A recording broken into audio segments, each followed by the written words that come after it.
کاش تنہا نہ جاتی۔ ہم ملتان میں رہا کرتے تھے جبکہ میرے چچا جان کا گھر لاہور میں تھا۔ میری نسبت بچپن میں چچا حامد کے بیٹے ارشاد سے طے تھی۔ وہ انجینئرنگ کالج میں پڑھ رہے تھے اور کبھی کبھی امی ابو سے ملنے آتے تھے۔ ارشاد خوبرو جوان تھے، وہ مجھے پسند کرتے تھے، میں بھی ان کو چاہتی تھی۔ FA پاس کر لیا تو چچا چچی شادی کی تاریخ لینے آ گئے۔ میں نے ان کو خوش دلی سے خوش آمدید کہا۔ اس مرتبہ ارشاد نہیں آئے تھے، ان کے والدین آئے تھے۔ میرا دل بے چینی محسوس کرنے لگا کیونکہ مجھے ارشاد کا انتظار رہا کرتا تھا۔ چچی نے بتایا کہ ارشاد کے فائنل امتحان ہو رہے ہیں، اس لیے وہ نہیں آیا۔ خیر شادی کی تاریخ طے ہو گئی، مٹھائی بانٹ دی گئی اور پھر شادی کی تیاریاں شروع ہو گئی۔ میں بہت خوش تھی کہ نئی زندگی کی طرف جا رہی ہوں۔ چچا جان کا گھر دیکھا بھالا تھا، کوئی اجنبیت نہ تھی، شاید اسی لیے میں رخصتی کے وقت نہیں روئی جبکہ امی ابو رو رہے تھے، اور میں سوچ رہی تھی کہ چچا چچی مجھ سے ماں باپ جیسا پیار کرتے ہیں، پھر بھلا مجھے رونے دھونے کی کیا ضرورت ہے؟ جب امی ابو کی یاد آئے گی ان سے ملنے آ جایا کروں گی۔ لاہور سے ملتان کا سفر 5 گھنٹے کا ہی تو ہے۔ شادی کے کچھ دن تو بہت سکون سے گزرے، نئی خوشیوں میں وقت گزرنے کا پتہ ہی نہ چلا۔ اس دوران ایک مرتبہ امی ابو بھی لاہور آئے اور 3 دن رہ کر چلے گئے۔ وقت کے ساتھ ساتھ ارشاد کو اپنی ذمہ داریوں کا احساس ہونے لگا، وہ ملازمت کی تلاش میں مصروف ہو گئے۔ 1 ماہ کے بعد ان کو نوکری مل ہی گئی۔ اب وہ صبح کے گئے شام کو گھر لوٹتے، تھکے ہارے آ کر لیٹ جاتے۔ صبح جلدی آفس جانا تھا، رات کو جلدی سو جاتے۔ میں سارا دن گھر میں اکیلی بوریت محسوس کرنے لگی۔ ساس گھر کے کاموں میں مگن ہو جاتی، سسر صاحب اپنے کمرے میں اخبار سے دل بہلاتے یا پھر سو جایا کرتے۔ گھر میں بچے بھی نہ تھے کہ ان کے ساتھ ہنس بول کر دل بہلا لیتی۔ ایک دیور جو بیرون ملک پڑھنے گیا ہوا تھا اور نند کی شادی ہو چکی تھی، وہ اپنے گھر میں رہتی تھی۔ شروع میں میکے کی یاد دن رات ستاتی تھی، رفتہ رفتہ اس کیفیت میں کمی آنے لگی، پھر اللہ نے گود ہری کر دی اور میں بچے کی پرورش میں مہو ہو گئی۔ اللہ نے پہلا بیٹا دیا تھا، سسرال میں خوشی کی لہر دوڑ گئی۔ امی بھی آئی ہوئی تھی، چلے تک رہ کر واپس چلی گئیں اور مجھے بچے کی پرورش کے کچھ گڑ سکھا گئیں۔ میں ننھے عدیل کی پرورش میں گم تھی۔ اب امی ابو بہن بھائی سب پیچھے رہ گئے، ہر وقت عدیل کو گود میں لیے رہتی تھی۔ میکا بھولتا جاتا تھا، پھر بھی عورت کے دل سے کبھی میکے کی یاد پوری طرح سے نہیں جاتی۔ وقت گزرتا رہا، میں 2 بچوں کی ماں بن گئی۔ اس دوران ملتان جانا نہ ہو سکا۔ امی 2-3 بار آ کر مل کر چلی گئیں۔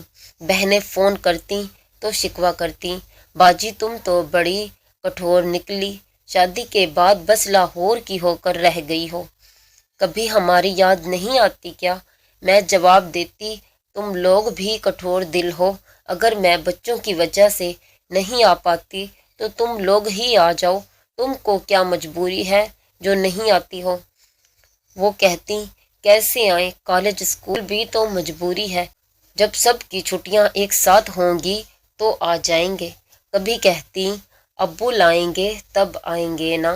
ایک روز سوچ رہی تھی اے کاش وہاں سے کسی شادی کا بلاوا آ جائے، دعا کی قبولیت کا وقت تھا۔ اسی دم امی کا فون آ گیا کہ نوید کی منگنی طے ہو گئی ہے اور تم لوگوں نے شریک ہونا ہے۔ ارشاد آئے تو میں نے ان سے کہا، خوشی سے نہال تھی کہ آخر اللہ نے ملتان جانے کا موقع عطا کر دیا۔ توقع تھی کہ ارشاد کہیں گے چلو تیاری باندھ لو، لیکن یہ آرزو ہی رہی۔ اس روز ننھے میاں کو بخار چڑھ گیا، تبھی انہوں نے جانا کینسل کر دیا اور اپنی ماں سے کہا امی جان آپ نوید کی منگنی میں چلی جائیں، ہم شادی میں جائیں گے۔ ہمارے بیٹے کی طبیعت ٹھیک نہیں ہے، ایسا نہ ہو سفر میں مزید بگڑ جائے۔ یہ سن کر میری خوشی کی کلیوں پر اوس پڑ گئی، ساری مسرت ہوا ہو گئی۔ ارشاد سے کہا کہ ننھے کی طبیعت اتنی زیادہ خراب نہیں ہے، ہم 5-6 گھنٹے کا سفر آسانی سے طے کر لیں گے۔ کہنے لگے، میں لاہور سے ملتان ڈرائیو نہیں کر سکتا، ٹرین میں مشکل ہوگی، امی ابو کو جانے دو، ہم شادی میں شریک ہو جائیں گے۔ میں چپ ہو گئی، ان سے بحث کرنی فضول تھی، جانتی تھی کہ ان کا سفر کرنے کا موڈ نہیں ہے، زیادہ اصرار کروں تو اکڑ جائیں گے۔ صبر کے گھونٹ پی کر خاموش ہو گئی۔ چچا چچی ملتان چلے گئے اور میں حسرت سے ان کو دیکھتی رہ گئی۔ 3 دن بعد وہ لوٹ آئے۔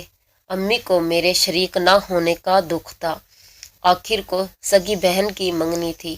انہوں نے مجھے فون کیا، میری آواز بجھی ہوئی تھی، تبھی انہوں نے ڈھارس دی، کوئی بات نہیں بیٹا، پریشان نہ ہوا کرو، بے شک تمہارے نہ آنے کی کمی محسوس ہوتی ہے، لیکن بچے کی صحت کا معاملہ ہے، نوید کی شادی 1 ماہ بعد ہے، تم آ جانا، ساری کلفت دور ہو جائے گی۔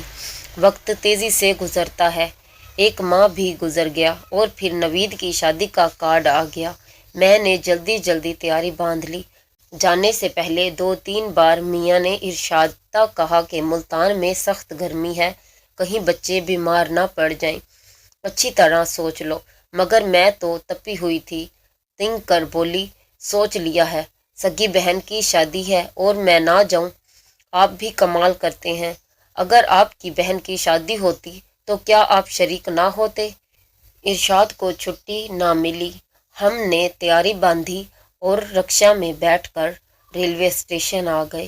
مجھے زنانہ ڈبے میں سیٹ ملی، تب انہوں نے کہا، میں تمہارے ابو کو فون کر دیتا ہوں، وہ تم کو اسٹیشن آ کر اتار لیں گے، میں کل پرسوں تک آ جاؤں گا، مجھے زیادہ چھٹی نہیں ملی ہے۔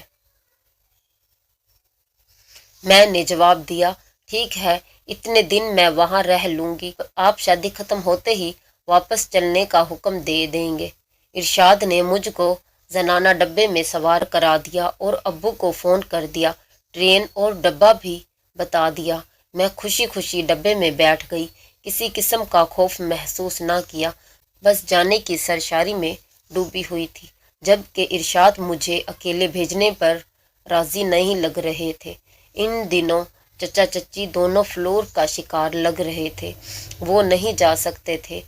بہرحال گارڈ نے سیٹی دی، ٹرین چلنے لگی اور دور تک ارشاد بچوں کو ہاتھ ہلا ہلا کر خدا حافظ کہتے نظر آ رہے تھے، یہاں تک کہ ٹرین نے رفتار پکڑ لی اور وہ نظروں سے اوجھل ہو گئے۔ میرا بیٹا 3 برس کا تھا اور بیٹی سال بھر کی تھی۔ جگہ کی تنگی کی وجہ سے برابر بیٹھی مسافر عورت نے میرے بیٹے کو گود میں لے لیا تھا، وہ مسافر عورت کی گود میں سو گیا، جبکہ بیٹی کو میں نے اپنی گود میں سلا لیا۔ 2 گھنٹے بعد ٹرین رکی، ننھی صوفیہ رونے لگی، اس کا نیپکن گیلا ہو گیا تھا۔ میں نے مسافر عورت سے کہا، ذرا میرے بیٹے کو تھامو، میں واش روم جا کر بچی کا نیپکن بدل لوں گی۔ میں ذرا دیر بعد جب نیپکن تبدیل کر کے واپس آئی تو وہ مسافر عورت جس کو میں نے بیٹا تھمایا تھا اپنی سیٹ پر نہ تھی۔ ادھر ادھر دیکھا، جلدی میں تھوڑا سا آگے بڑھی اور سارا ڈبہ دیکھ لیا، عورت کا نام و نشان نہ تھا۔ اب میرا دل تیزی سے دھڑکنے لگا، ارد گرد مسافر عورتوں سے پوچھا، لیکن کسی نے کچھ نہ بتایا، سبھی نے لا علمی کا اظہار کیا۔ افسوس کہ میں نے مسافر عورت کا نام پتہ تک نہ پوچھا تھا، یہ بھی نہ پوچھا تھا کہ تم کہاں سے آ رہی ہو اور کہاں جا رہی ہو۔ جب میں رونے لگی تو مجھے روتا دیکھ کر کھڑکی کے پاس بیٹھی عورت اٹھ کر میرے پاس آئی اور رونے کی وجہ پوچھی۔ میں نے کہا کہ اپنے ساتھ بیٹھی عورت کی گود میں بیٹا دیا تھا اور وہ اسے گود میں لے کر بیٹھی تھی، بچہ سو گیا تھا، میں واش روم تک گئی تھی، واپس آئی تو عورت میرا بچہ لے کر غائب ہو گئی۔ وہ بولی کہ ایک عورت ابھی پچھلے اسٹیشن پر اتری ہے، اس کی گود میں 3 سال کا بچہ تھا۔ کیا اس نے نیلے رنگ کا سوٹ پہنا ہوا تھا؟ میں نے کہا ہاں وہی عورت تھی، مگر اب کیا کروں؟ زنجیر کھینچ لو، ٹرین رک جائے گی، پولیس آئے گی تو اس کو بتانا کہ عورت تمہارے بچے کو لے کر اتر گئی ہے۔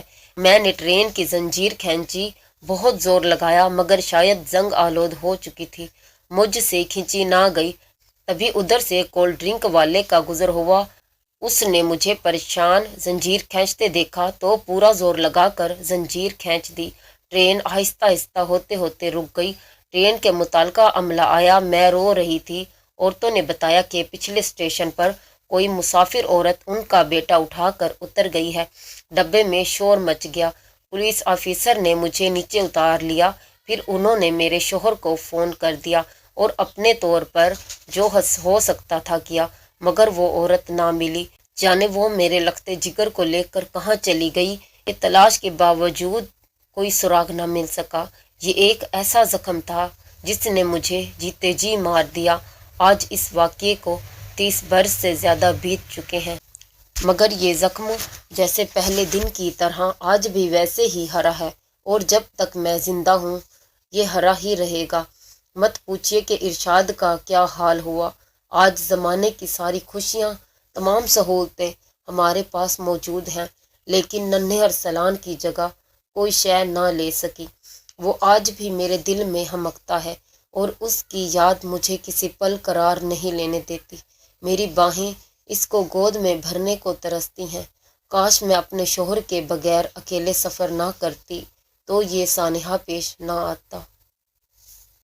اگر آپ کو یہ سٹوری اچھی لگی ہے تو پلیز میرے چینل کو سبسکرائب کر دیں اور لائک کر دیں۔